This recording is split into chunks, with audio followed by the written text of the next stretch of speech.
And with that, I'm happy to introduce today's speakers from the Boyce Thompson Institute. We have Joyce Van Eck, Carrie Swartwood, and Yumi Green.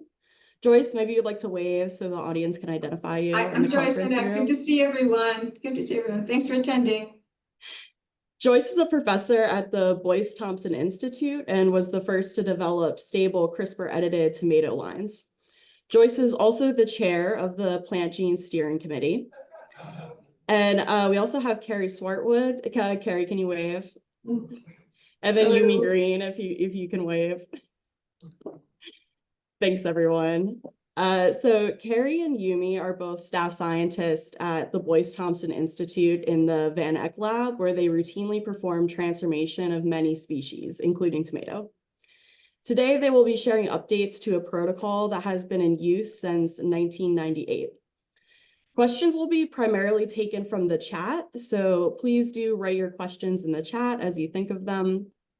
And if time allows, there may be a possibility for live questions and discussion at the end. So Joyce, Carrie, and Yumi, I just want to thank you for taking the time to share your expertise. I'll share my screen and we can get started. Okay. And before we dive into the protocol, I'd like to thank Amy for hosting and working with us to organize. We met yesterday and did a run-through on the protocol and how we were going to handle this. And I'd also like to thank Carrie and Yumi, who are transformation gurus. I was going to say divas, but who are transformation gurus and are extremely knowledgeable about everything involved in plant transformation. And what I'd like to say is that this protocol, as Amy mentioned, has been in the works since 1998, but we've modified it, we've made changes, and we did systematic experimentation to compare parameters. So we didn't just decide to change something without comparing it with what the standard protocol listed. So what we have now is we were looking at efficiency in transformation, but also in the time for recovery and getting good quality events. So again, this has been in progress since 1998, and we use this routinely. And we're happy to share it with you. And as Amy mentioned, just to keep things on time, we're going to take questions by chat. But if time allows, we are happy to stay and have you ask live questions, unmute yourself, turn your camera on, and make it a little bit more interactive. So Amy, if you want to share the protocol. So what we're going to do is, and if you can enlarge it, if you can enlarge it, so we can see it too, even though we're on a big screen. We're going to go section by section. So there, you'll see that there's A, B, C, D. We're going to go through this, and we're going to point out some helpful tips that we've learned along the way. And while we're going through this, please put your questions, any sort of comments. If you need clarification on something that we've said or something that you've seen in the protocol, please put that in the chat. Amy will monitor, and then we're going to take the questions as we end each section. I hope that makes sense as we go. All right, you guys ready? Okay. We're ready, and we're going to start with preparation of plant material. And our protocol is based on using cotyledons. And the reason we chose to work with cotyledons is that it's not just in our lab, but we have a transformation facility here where we do many genotypes, and it's just much easier to do different genotypes when we start from seeds and cotyledons as compared to starting with something like leaves. So that's why our protocol is based on a cotyledon method, okay? All right, so we're gonna start by talking about number one, sterilization of seeds. Okay, so something to keep in mind when we mention the 0.6 to 0.7 grams of seed weight does change with genotype. So just keep that in mind depending on what you want for your final product. When you sow the seed in the 0.5 ml of media, make sure the media is less than 2 weeks old. Germination rate drops with older media. And then when we mentioned the 6 to 8 day old seedlings are used, We have seen that germination times can change between different seed packets with the same genotype. So those you do need to monitor because it does not always fall within those days. And then moving down to where we mentioned scalpel blades, it is very important that you use new blades every time you start to cut because you need to cause the least amount of damage possible with the cotyledons. And then the next step where we mentioned moistened sterile paper, we actually use 750 microliters of sterile DI water on each plate. Microliters or mil? Microliters. Thank you, 750. Okay, just to make sure. Okay, yep. And then we mentioned 10 explants for controls, and we typically use 200 to 250 explants for your actual construct. But there again, that will depend on how many transformed plants you're going to want. So now we're going to do any questions and then. Okay, so I just wanted to make some comments before we Okay. take questions from the chat on just the preparation of plant material. So we base the number of seeds that we culture based on the number of cotyledons we could get on the, and it all goes back to kind of starting from the end. If we want 10 independent lines, then we know for particular genotypes how many cotyledons we need to use for transformation. So that's all based, the number is all based on what you want in the end. And there have been some instances where we want 20 plants, so we know that we have to increase the cotyledons. And you'll see here, it's mentioned that to use curved as opposed to straight type of blades. And as those of us who've been in this plant transformation game for a long time, we know that little things can make a big difference. And while some people might say, oh, that can't make a difference, well, that's often the place where you fail, because you have to think of it, you're looking at not just plant tissue, but the cells. And when you use the curved blades, you get less damage to those cells than when you use the straight. The straight is kind of more of a drag.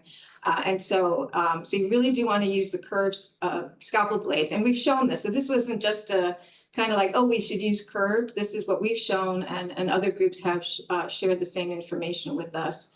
And also making sure your blades are new and not using old blades, because they're not going to be as sharp. And of course, you're going to get more damage on those cells. Okay. All right. And also we mentioned here. Okay, just I just want to also highlight where we say it's important for the first true leaves to not be completely emerged. And that's because as the first true leaves start to emerge, the cotyledons start to take on a different physiological makeup. You know, they're kind of no longer needed. But so we were really careful about making sure that we're not using seedlings that have gone beyond the point where you can really see the first true leaves. Okay, questions, Amy, what do we have? Yeah, so we have a few questions in the chat. So the first question is from Ian Curtis. He wants to know what light intensity you use when culturing the cotyledons. Do you guys want to answer that? Yeah, there's the pre-culture. Yeah. Okay.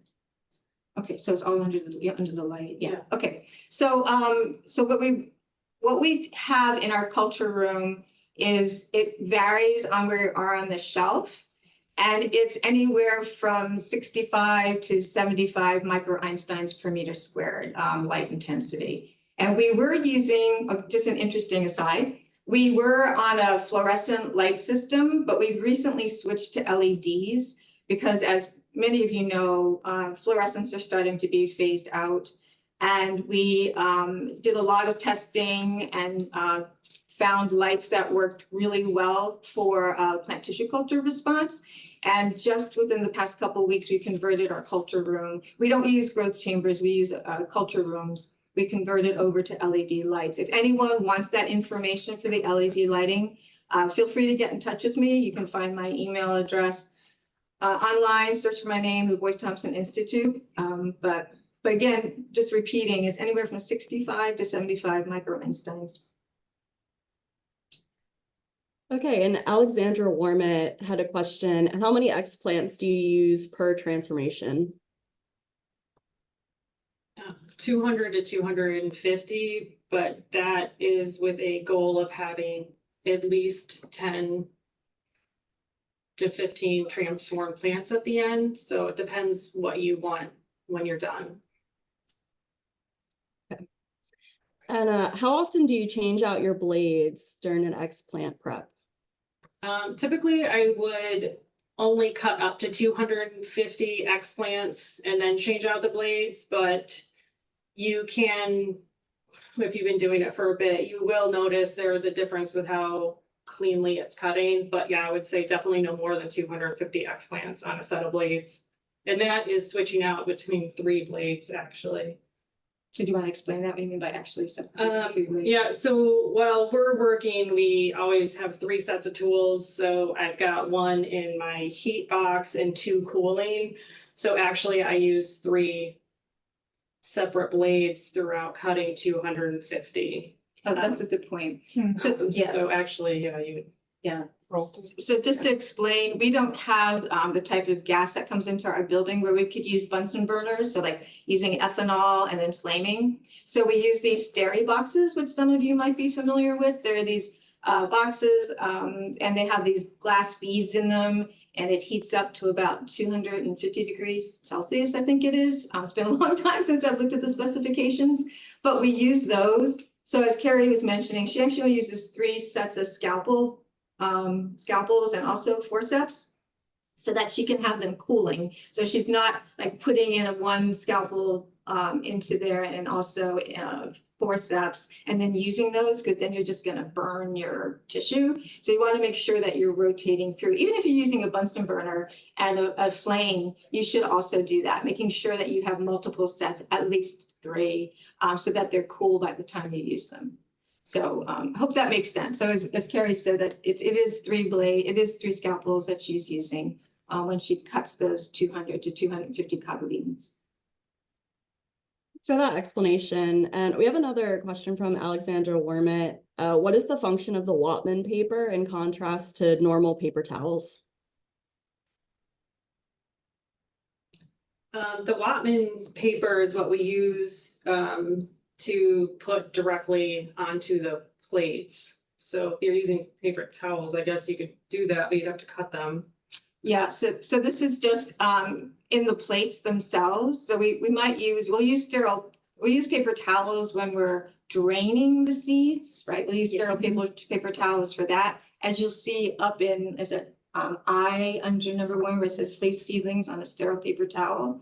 But when we do culturing, we do that onto filter paper on the plate. So that's why we're using the Whatman filter paper, because that's directly on the culture medium.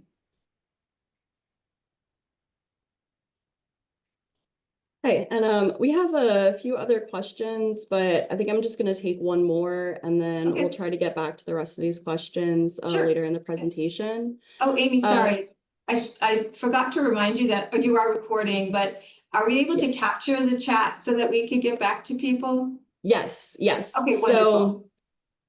So I am recording the presentation. This will be available on the PlantGENE website.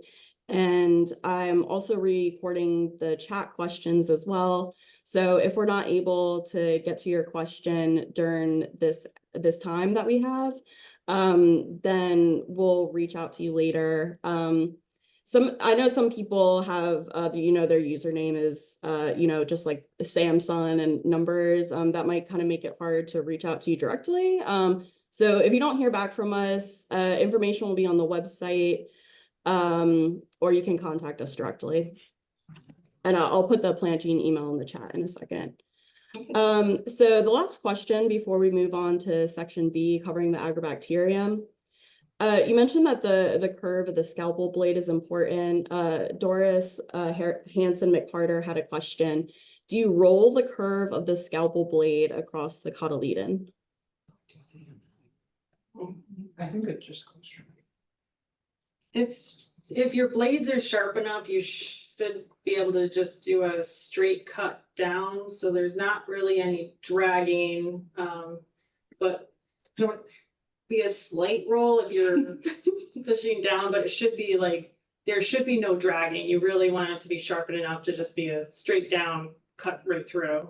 So it's not an action, I don't know if you can see my hand, but it's not like a rocking action. It's more of a cutting across with a slight curve at the end. We'll have to do a video. We should do a video of all this. But yeah, so again, I hope that answers the question. So it's not like we're just rocking, pressing down and rocking, which is a good question. It's actually taking that blade, running it across, and then a slight bend at the end to finish off the cut on that side of the cotyledon.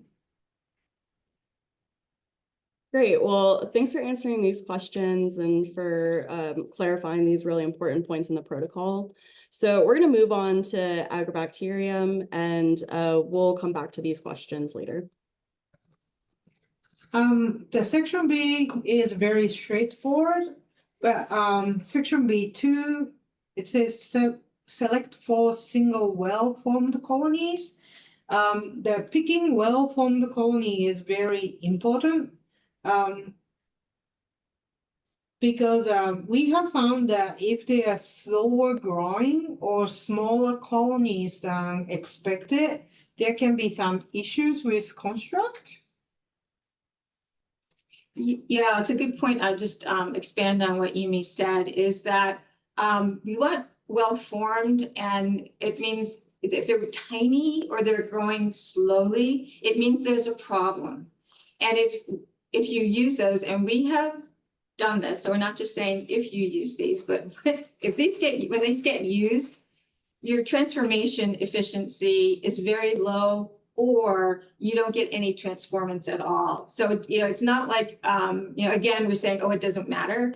It really does matter that your agro is growing well and you've got good colonies before you move to the next step. If you're seeing that it's taking longer to grow or that they're really small, then that indicates there's a problem and you shouldn't go forward. You should determine why you have that problem. Okay. Okay, at this point, we're ready for questions. Okay, I just wanted to make one more point on, before we hit the questions. Did I? No. Okay, yeah, so we say that we use AGL1, I guess I will make that point. And I did think I saw there was a question about, as it flew by the screen here, I'm using LBA 4404.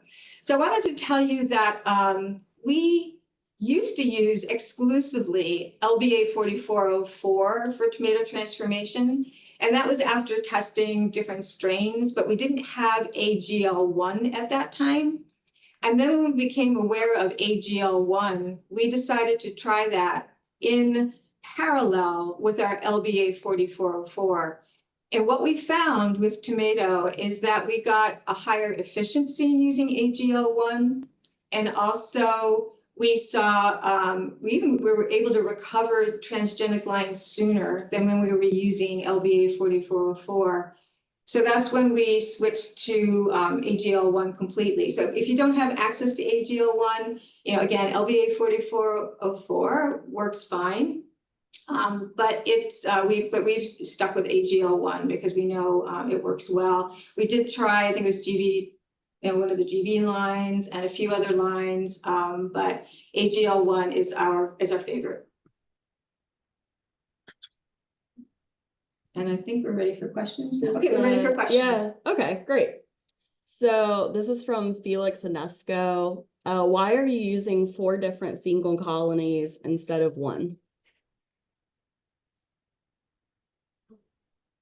So that was something that we tested a while ago and found that we got a better response when we used 4 instead of 1, a more consistent growth, more predictable growth. And again, this is when we had it was more related to our transformation facility activities when we noticed this, and we were doing a lot of transformations, that we actually got a better overall efficiency and also better growth of the agrobacterium. Not surprising. We have another question. How important is the OD of the agrobacterium, and does it change depending on the cultivar of tomato plant or strain of agrobacterium? I've seen other protocols that mention higher or lower ODs. Did you guys want to answer that? Okay, okay. All right. So yes, OD is very important because I know there is a practice where some people say don't measure OD, but we have found that it's important to getting consistent results in the end by measuring the OD. And part of that is we know. So when we first started doing this, we did a curve for growth on the cultures to see what was in the lag, log, and stationary phase, and you really want it in that phase where it's actively growing. So we know at that OD 600, the number of spectral cells that we have, and also that is an active infection. If we happen, it goes over that amount, which can happen, right? We'll reduce it back. So we'll dilute it and then let it grow more and then keep checking the OD. So we find, I mean, I know everyone does things differently, but this is what we have found for getting consistent good results is to make sure that we're measuring that OD. What was the other part of the question, Amy?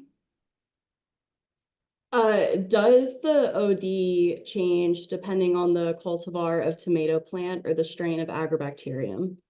So the OD that we're reading, just to be clear, is just for the agrobacterium. So there's and we don't adjust that OD depending on the cultivar that we're doing. It's a standard one across cultivars. And yes, it can vary. I guess it's the time to reach that particular OD can certainly vary based on the agrobacterium strain. So that's something to watch out for, just to know when you're reaching, like when you know to inoculate your liquid culture so that it's at the OD that you want in the end. Thanks. And I'm glad that you brought up, the growth cycles of the agrobacterium, because I think that was something that I missed when I was first starting with transformation, is that it's not about the density of agrobacterium, it's about the health of the agrobacterium. Exactly. Another thing I should mention, one of these little asides, is that we found that, so, you have your plate, you do your electroporation, and you put it in the fridge until maybe the next day when you're ready to either do characterization or start your cultures. And many years ago, there was someone in the group and there were multiple people doing tomato transformations, and this one particular person was getting really low efficiency or no transformation at all. And when we did some troubleshooting, we found that she was keeping her plates in the refrigerator much longer than a week. And then she still would get growth of the agrobacterium, and she would say, oh, well, my agrobacterium is growing well. And we have to remember that agrobacterium is a plant pathogen. So this pathogen needs to be at its infection, really efficiency. So if you are storing that agrobacterium for a long time and then you go to grow it, it might grow well, but it's not at its optimum infection efficiency. So you really then would need to go back to your glycerol stock. We always make glycerol stocks and we'll start it fresh. But we never keep a plate longer than, would you say, a week in the fridge or a few days? Yeah, longer than a week. And that's proven. That means we're not just saying to do that. We showed that that can be a problem. Great. All right, so let's move on to section C, transformation. Okay. So a tip when you were moving your explants from your plates to the agrobacterium in the boxes, we find that using a spatula with the spoon end to gently scrape up the cotyledons to put them into the boxes causes the least amount of damage. It is very important within these stages of the transformation to handle the plant material very gently. Damaged material, even if it's squeezed too hard with the forceps, you'll end up with holes, and then it will lead to future agro overgrowth issues with the damaged material. And I think they're called spoonulas. Oh, I think, yeah, so spatulas, they're called spoonulas. So it just looks like just a little spoon on the end of what you might have a spatula that has a straight end. This is like a little spoon on the end. They're called spoonulas. Oh, and then at the step where you were then pouring the agrobacterium with the explants onto your sterile paper towels. That's all you need to do. You do not need to then blot them with another paper towel, because then you're going to be removing too much, and that's another step where you're going to possibly damage the cotyledons that will cause issues further down the line. Not only that, and we saw this happen, Yes. so we're not just saying that. Another story, have a lot of them. We had a person in the group who wasn't getting really good efficiency, and she had just learned how to do transformation, and she, seemed to be doing everything right. And then I said, well, have somebody watch you just to make sure.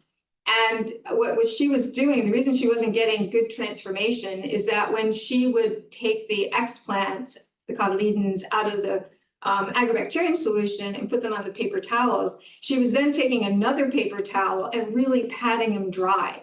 So she was removing like almost all the agrobacterium. So I think she was being careful to not get potential overgrowth, but she was actually removing the agrobacterium before it went to the co-cultivation phase. So she was reducing the amount on those explants. So that's why, we recommend just, dump them out, let them drain, but don't go over with another paper towel and get them really dry. Do you want to say something? Okay. So transferring every 2 weeks, if you use older media, the antibiotics start to break down, and that leads to overgrowth. So it's very important to use the freshly made media, preferably made within a week of your transfer. For those reasons, it's very important to transfer the materials every 2 weeks. And that's the biggest key for avoiding the overgrowth. And somewhere around the third transfer, you will start to see necrotic tissues. So be sure to remove those tissues before you transfer to new media. Should I just go into this next section? Which one? The regeneration? Oh, yeah, no, I just have, because we want to ask about questions on that. And I just have a couple comments to add. So if you look under number 2, if you look at number 2, you'll see that we're doing the co-cultivation in the dark at 19 degrees C.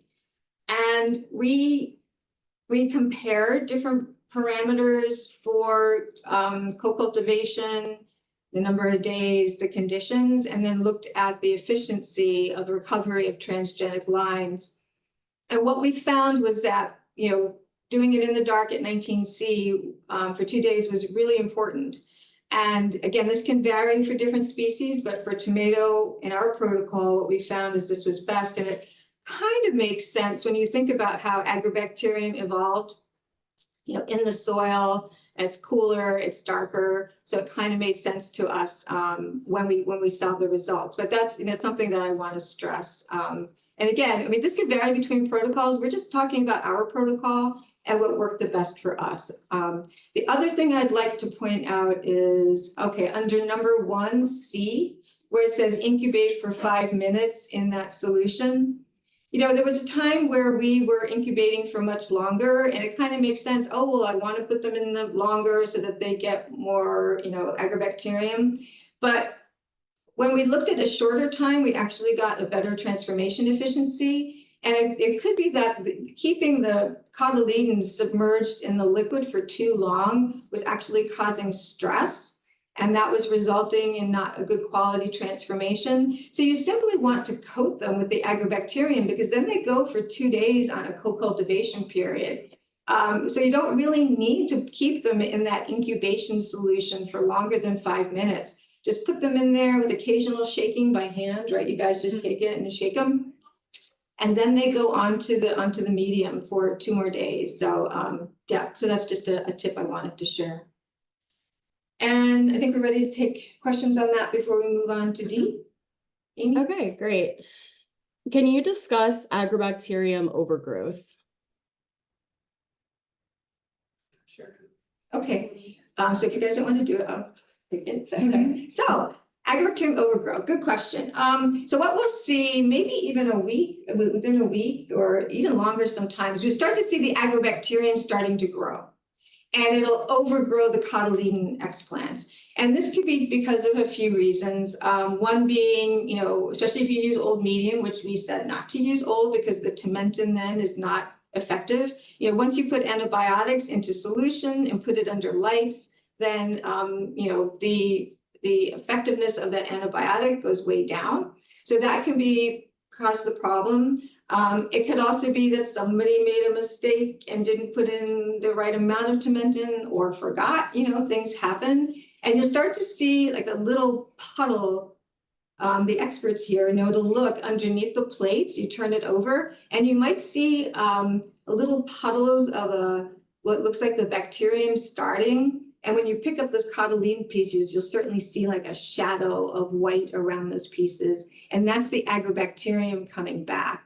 That's why we move every 2 weeks to freshly prepared medium to try to keep that growth down.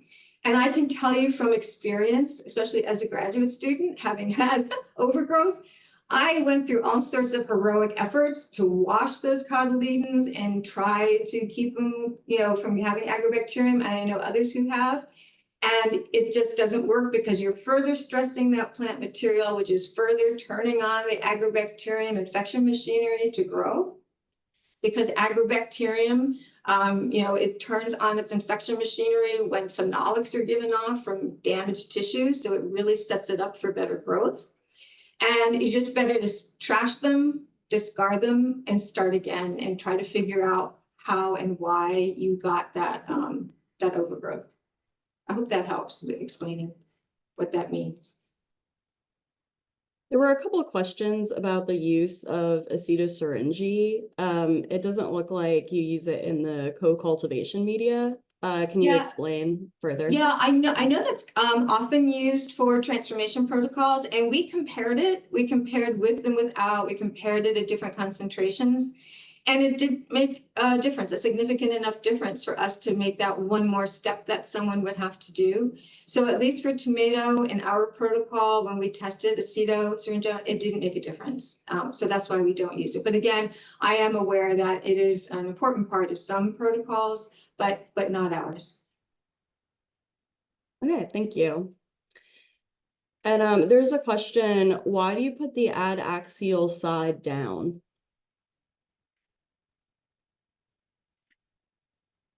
This is referring to 1E when you're returning the X plants to plates.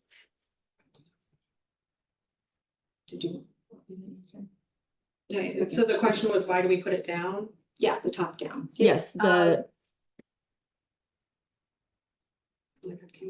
Okay, so the reason we do that is if you, like the cotyledons have a slight curl to them. So if we put them with I'm just gonna say bottom and top. So some people know, I get it confused myself sometimes. So what we're saying is we're putting the top of the cotyledon down when we start. And that's because there's a slight curl to the cotyledons and there's a kind of a cupping.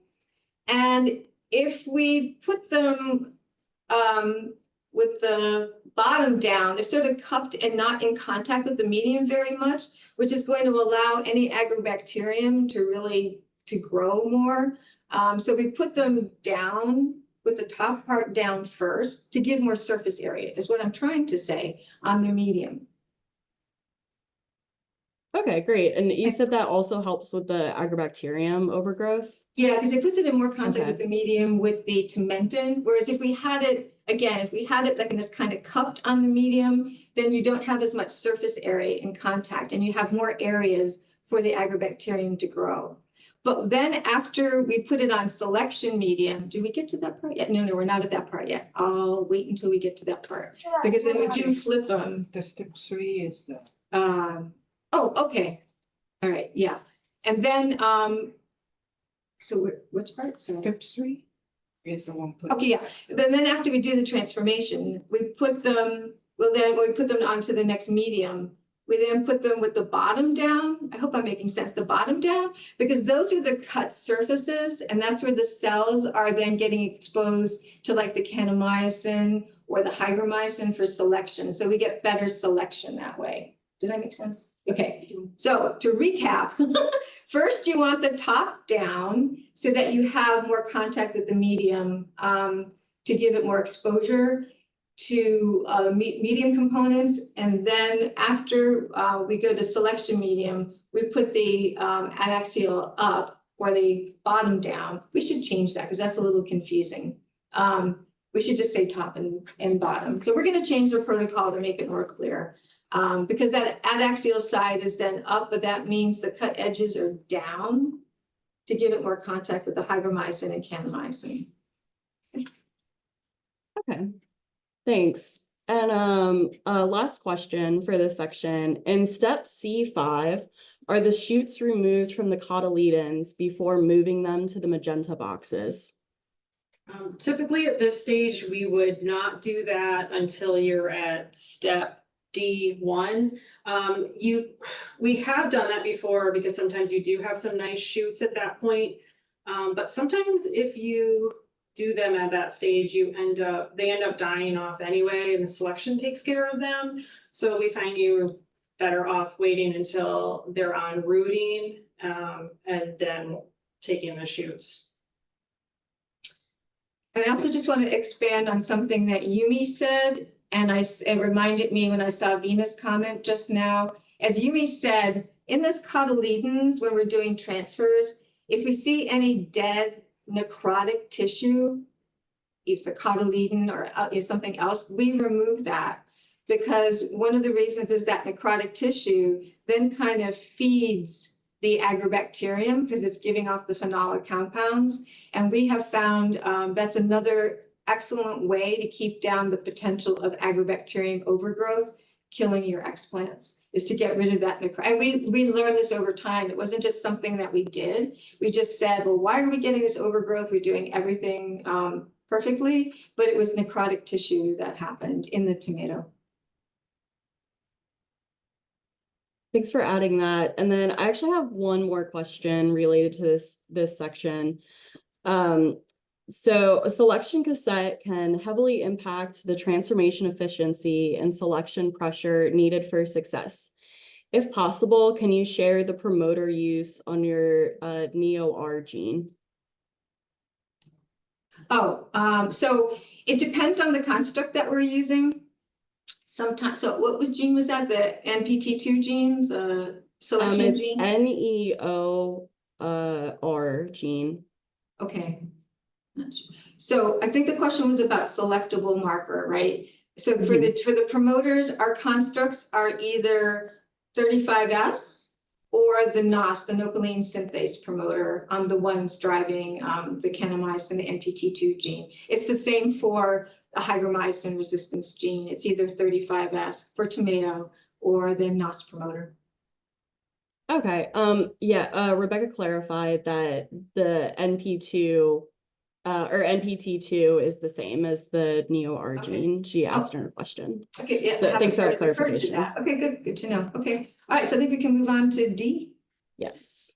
Okay. So for D, we only have one note, is just remember, once you start taking your cuttings and you move your shoots to a new box, you also want to save the rest of that plant material into fresh media also until you establish well-rooted shoots, in case you need to go back to that plant material to take more shoots in case your first one does not root. Yes, our group is all about backups. Yes. It's having that insurance, because so many times we, either for our own work or for collaborators' work, we end up having to go back and taking the regenerants that came from a particular cotyledon piece. So we were all, and even when we think we're done, we put the cultures up on a top shelf. Until they're so dead, they're deader than dead. And tomatoes great because you can usually revive them, just because it's so much easier to go back to something you have than having to repeat the transformation for that system. So I think and another thing I should point out is when we're doing like an overexpression of a gene, we'll only take one to make sure we have actual independent transformants and not like sister clones. We'll only take one plant from a cotyledon, or like if a cotyledon regenerates on the two different ends, we'll take one of those, both of those, but we never take two from one end, if that's, is that clear? When we do CRISPR, however, because CRISPR can be, it's a different mode of modification of a gene, we have found that we can take multiple shoots from one end and actually see different editing events because we're doing the genotyping. But for overexpression of a gene, we only take, one from each end of a cotyledon piece. If we have to, and we will label those like a designation. So in case we do go back and have to take another one, we label that with like a 1B or 1C. But just wanted to point out that little tip. Okay. Anything else? Oh, let me see if I have anything else. Okay, I think. All right, I also wanted to mention, see my notes here, to explain why we're stepping down from, you'll see we call it 2Z, which is 2 milligrams per liter zeatin to 1 milligram per liter zeatin.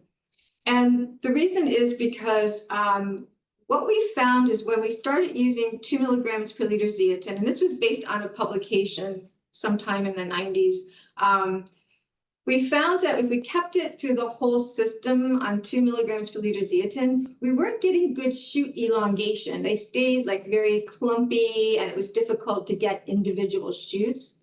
So we decided that, because the way zeatin works in making, kind of more meristematic tissue happening, that was competing and we weren't getting good elongation. So we tried stepping down different concentrations of zeatin and also even removing zeatin altogether for the next stages. And when we did that, with removing it completely, everything died.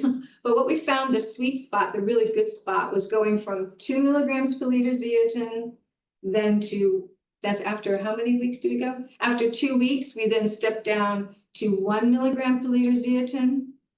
And that gives us really good shoot elongation and allows us to get our transgenic lines off a lot sooner than we were able to when we were using just 2 milligrams per zeatin.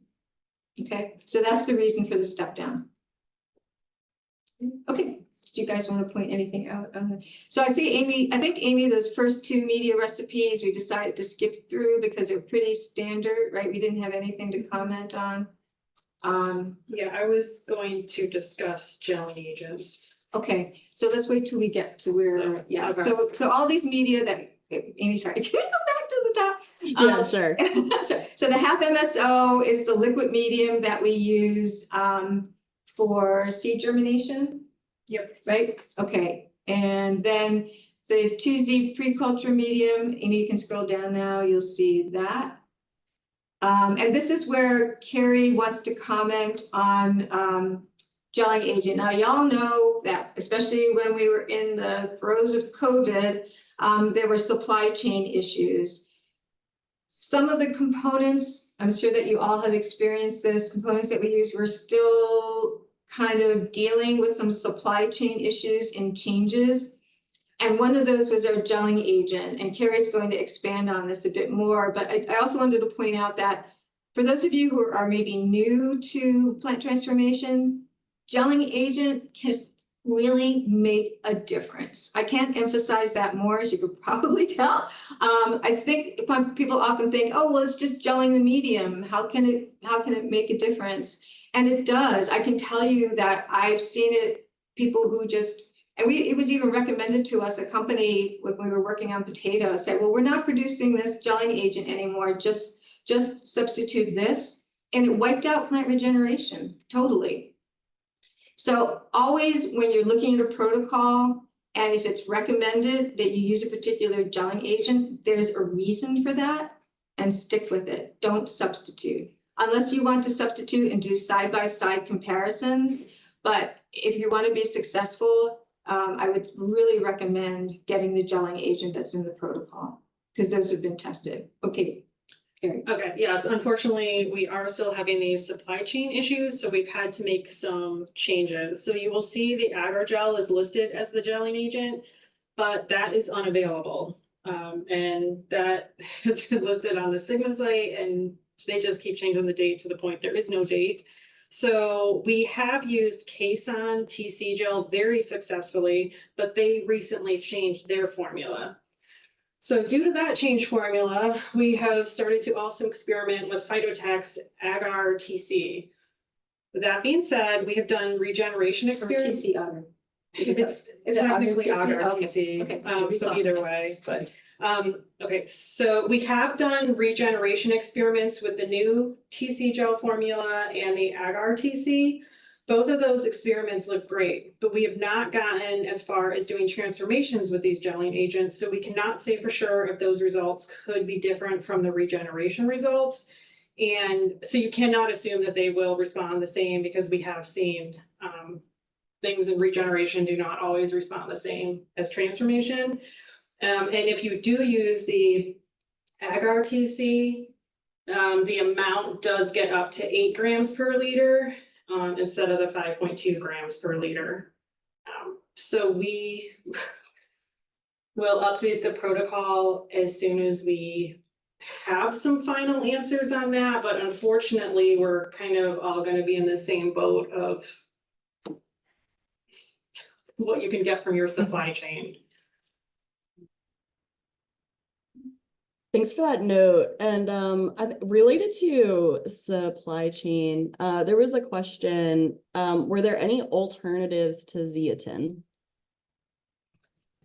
There are protocols that you rely on zeatin, and we have tried those, and we ended up just staying with the zeatin. So certainly there are protocols out there that I think there's like benzoyluminopurine or BA, benzoyladenine it's also called, possibly others, like sometimes it's BA in combination with IAA.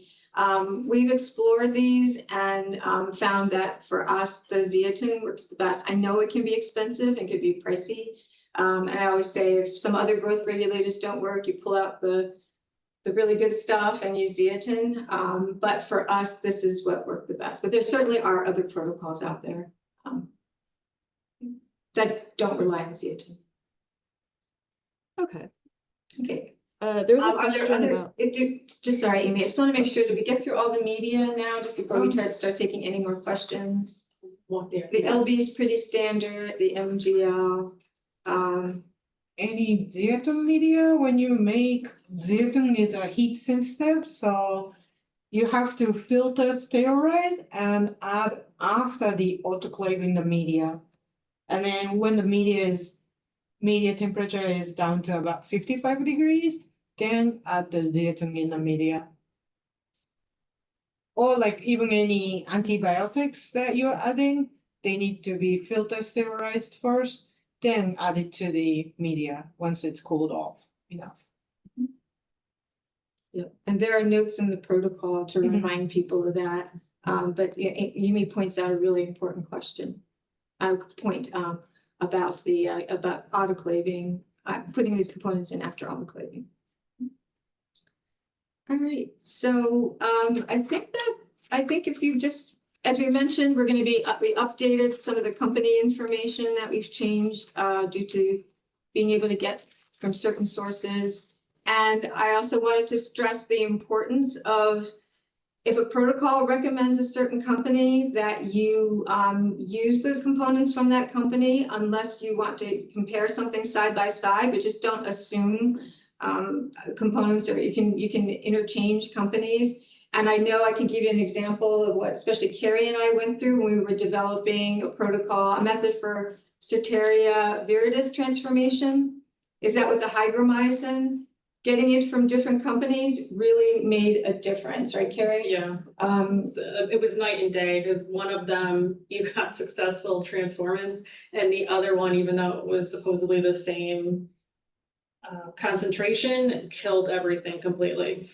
So really, I think, if there's something in a protocol that says use this company, use that company. And then if you want to explore how it compares with others, I think that's okay. But again, these protocols just don't happen. There's a lot of investigation that goes into them. So, I think that brings us to the end. So, and we have time. I think I'm willing to stay on a bit longer if people want to ask live questions. We won't stay on much longer because we all have work to do. But I've had fun. Right? Sure. Sure. I know you guys are nervous, but you guys did great. You're good. You're good. So if anybody has some questions they want to ask, or we could take some more questions from the chat. Whatever people want to do, we're open to. Yeah, so I think I have one more question from the chat that I wanted to ask, and then we'll open it up for questions. So if some explants only generate callus during the mentioned time frame and not shoots, do you keep subculturing those callus? The experts. Yeah, and sometimes they, For a certain amount of time, yes. And then once you've worked with a system long enough, then you know at what point you just need to call it and throw it away. And I should say that our protocol, our method actually does not produce much callus, which is a good thing because you have an increased potential of somoclonal variation if you do get a lot of callus and then have regeneration. So ours is a little bit, I don't even know if I'd call it I guess you could call it callus, but we see a little bit of cellular growth and then shoots. And as Carrie mentioned, with experience, you get to know if you're going to be keeping this callus around a long time, it's not going to do anything, and then you just discard it. But it's an experience thing. Okay, great, thanks. So we'll open the floor up to just questions. If people could turn on their microphones and you can raise your hand. Just either in your video or there's like a Zoom feature for raising your hand. I've shared the protocol in the chat. If you missed the link, please go to the PlantGENE website. And then, as I mentioned, we're hoping that this is the first episode of a series of plant transformation protocols. So please, it's really important to give your feedback, let us know what you thought, and things that you like, things that you didn't like. And I'll put that survey in the chat. So with that, we'll open the floor up to questions. Well, we're waiting for people, or we could just take, I saw another one of Vina's comments scroll by, and I wanted to emphasize the importance of controls. And we do controls with every transformation that we do. And it might not come in handy for every transformation that you do, but it is so key. And when you're trying to troubleshoot a problem with a transformation or a series of transformations. So what we do, well, you guys explain what we do for transformations, for controls. Okay, so for the controls, we give them the same like 5-minute, but then that's just in the MSO 2%. And then half the controls go on the same media that your transformants would go on with the selection. And then half of your controls should go on media with just metin with none of the selection.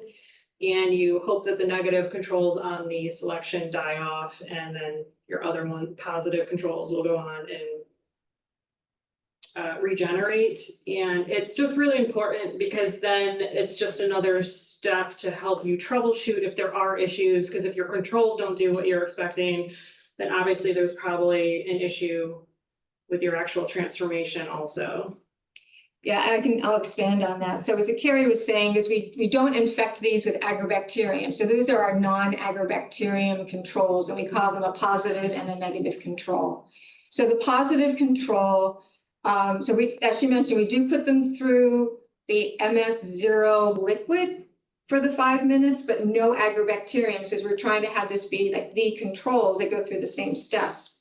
And then we'll put 5, 10, like 5 on medium that has the timentin and let's say the kanamycin, and that serves as our negative control. And those negative controls are really important because then you know if you have a problem like if you get a lot of transgenics coming through, or you think are transgenics, and you look at your negative control and you see that, oh, I've got plant growth on there, something is messed up in the selection. And then on the flip side of that is the regeneration controls, or the positive controls, have no kanamycin or hygromycin. And that's just to show us that regeneration is working, because if you don't get any plants out in the end, then you look at your positive control and you say, oh, well, there was something wrong with that plant regeneration medium, because I'm looking at my positive control. And those negative and positive control plates are transferred the same time that the transformation experiment is being transferred. So we don't just make these controls and leave them sit. They get transferred in the same schedule as the larger experiment does. But it's so important to do controls. I think Vina has a question. Hey, Vina. Joyce and team, like, can you tell me how long it took you to come to this point? Because there will be some people here, they know like how long these things take, and there may be some people here in the group, they are thinking to start working on this.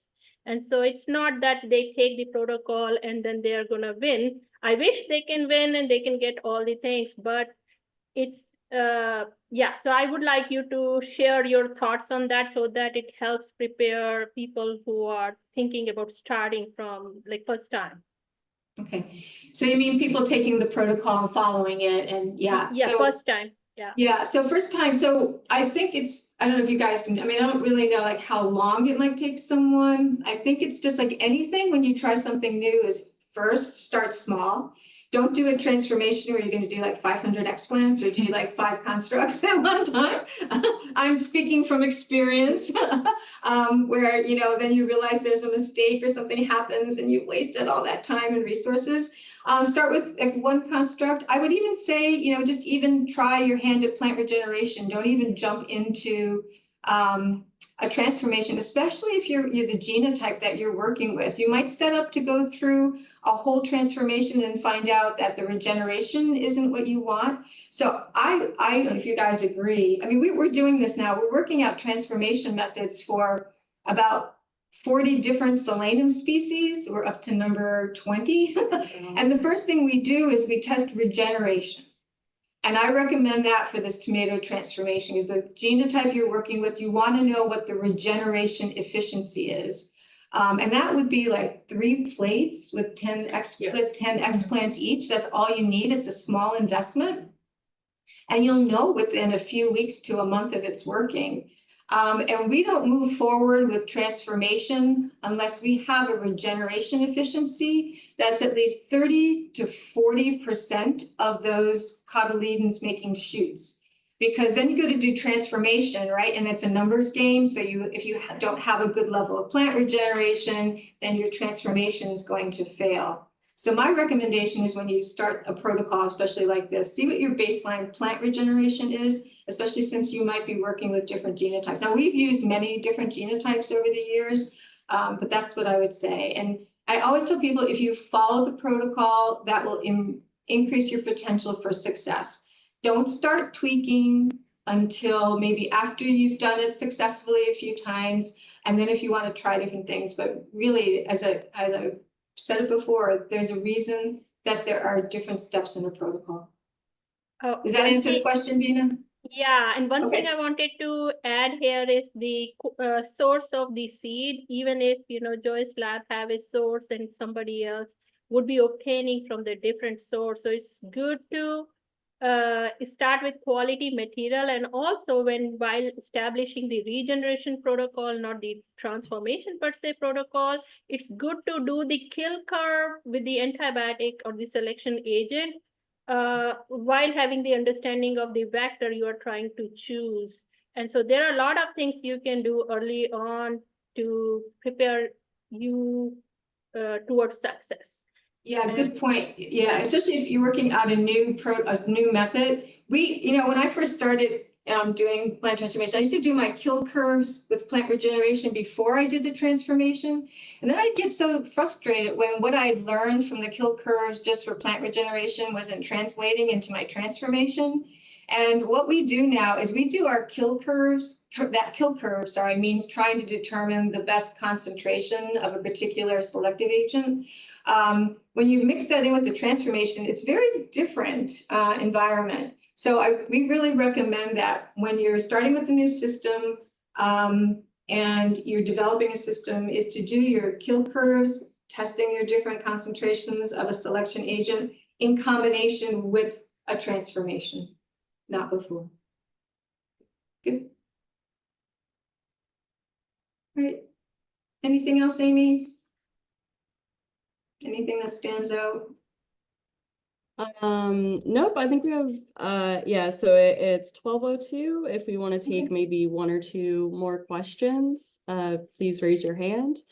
There were questions, about the earlier stages of the protocol that we weren't able to get to, unfortunately. But as I mentioned earlier, I've compiled everything from the chat, and this information will either be available on the website, or people can reach out to us individually, as well.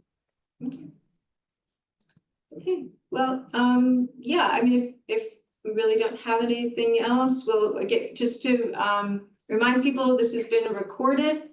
You can refer to that recording. We're capturing the information in the chat. Feel free to reach out to us. You reach out to us or reach out to Amy. I think she put the PlantGENE email address in the chat. We're happy to help. We love what we do and we're happy to share. We want to see people be successful. And I'd like to thank all of you for attending. This was great and we wish you success. And again, thank you, Amy, for moderating this. I think it went well. Remember, everyone, we have the survey that Amy provided. That feedback is so helpful to us because as Amy mentioned, this is first in a series and we want to get your feedback. PlantGENE is all about community input feedback so that we could be best helping the community. So we really value what you have to say and take the time to complete that short survey. Yeah, so, okay. Yeah, all right, great. I think that is a perfect spot to end. Again, just thank you everyone for being here. We got some great questions. We also got some great discussion in the chat. So just again, thank you everyone for your participation, and I'll be reaching out shortly with more information about recordings. PlantGENE would like to thank the National Science Foundation for their support. If you would like to learn more, please visit their website at nsf.gov.